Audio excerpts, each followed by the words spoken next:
Assalamualaikum warahmatullahi wabarakatuh. Halo, berjumpa lagi dengan kami Ewi Channel. Ya Allah, Ya Karim, Ya Malik, Ya Kudus. Mudah-mudahan para pemirsa dimanapun Anda berada, dari Sabang sampai Merauke, dari Pulau Mianga hingga Pulau Rote, senantiasa diberikan kesehatan yang prima, imun tubuh yang kuat, dan yang sedang sakit mudah-mudahan segera sembuh, dan yang sedang terlilit hutang mudah-mudahan bisa melunasinya, dan juga yang sedang mencari jodoh mudah-mudahan ditemukan dengan jodohnya, dan yang sedang mencari pekerjaan mudah-mudahan segera diterima di mana tempat pekerjaan yang diinginkan, dan semoga lancar semuanya dalam kehidupan sehari-hari kita. Amin amin ya rabbal alamin.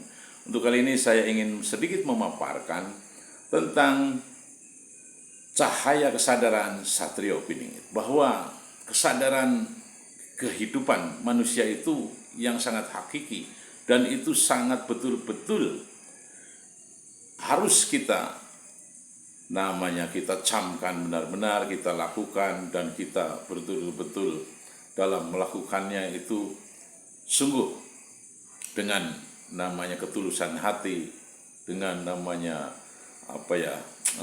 ibaratnya keikhlasan gitu, tidak ada paksaan, sehingga kita bisa menemukan sebuah jalan kebenaran, jalan yang betul-betul dibimbing oleh Sang Pencipta alam semesta ini, yakni Allah Azza wa Jalla, dan juga apa yang telah diberikan satu petunjuk atau tausiah-tausiah serta toladan-toladan dari tindak tanduk Satrio Piningit inilah, bahwa Satrio Piningit itu merupakan manusia pilihan dari ruh-ruh pilihannya dari Sang Pencipta alam semesta ini, yaitu Allah Azza wa Jalla.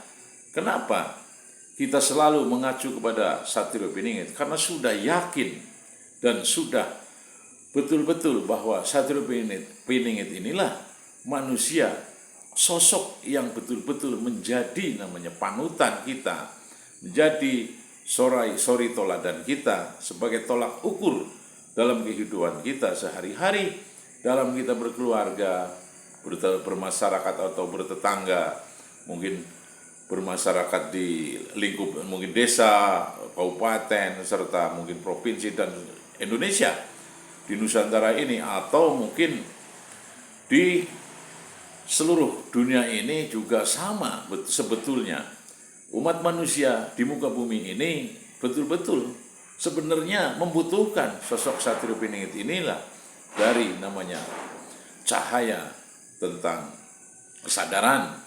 Karena ketika manusia itu tidak memiliki sebuah kesadaran atau mungkin cahaya batinnya itu ya, cahaya batin ini yang sangat diperlukan, atau cahaya ruh yang ada di dalam diri manusia ini. Karena kenapa sih? Ruh ini adalah kan cahaya, itu nur gitu.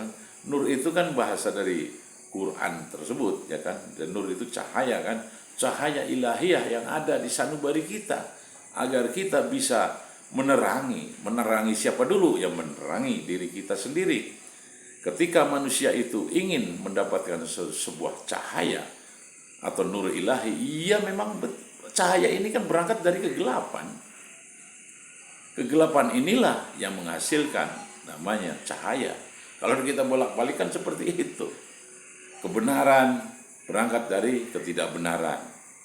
Kan gitu, ketidakbenaran menghasilkan sebuah kebenaran. Nah inilah, makanya kita perlu sosok Satrio Piningit, sang pembawa cahaya kebenaran tersebut. Jadi bahwa Satrio Piningit inilah manusia yang betul-betul dibimbing oleh cahaya di atas cahaya, yaitu nur ilahi, dari cahaya Sang Pencipta alam semesta ini, yakni Allah Azza wa Jalla.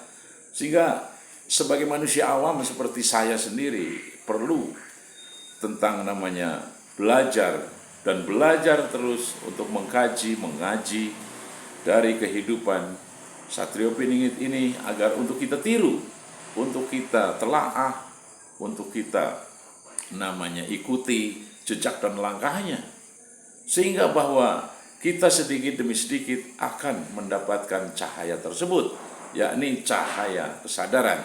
Karena cahaya kesadaran bagi umat manusia, bagi pribadi juga, itu sangat-sangat diperlukan.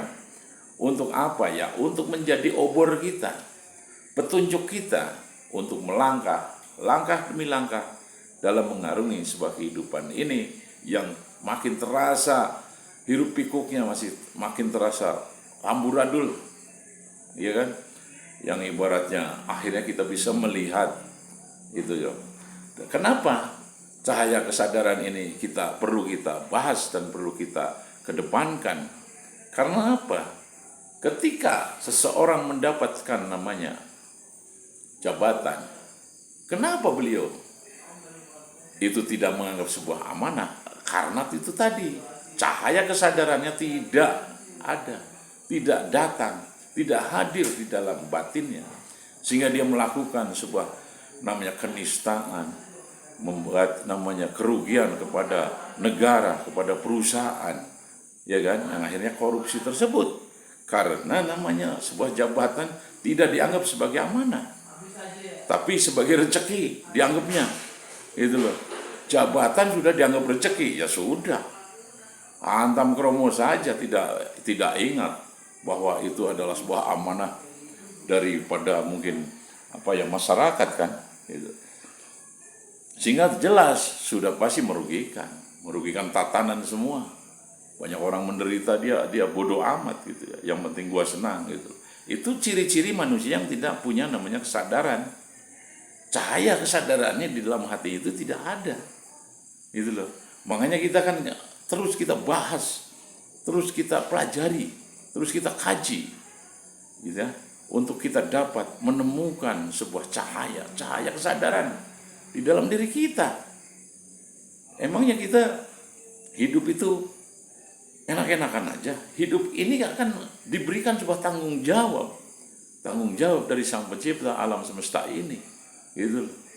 Kenapa Sang Pencipta itu menciptakan kita? Gitu. Ya karena itu tadi, bahwa Sang Pencipta itu beliau merindukan eksistensinya, keberadaannya, biar diakui keberadaannya oleh kita. Siapa yang bisa namanya merasakan, bisa namanya meyakini bahwa Sang Pencipta alam semesta itu ada, yaitu tadi manusia-manusia yang punya cahaya kesadaran. Tanpa cahaya kesadaran dari batin kita, tidaklah mungkin kita akan mengakui atau namanya memberikan atau bisa menjelaskan sebuah bukti atau merasakan bukti bahwa Sang Pencipta alam semesta itu ada.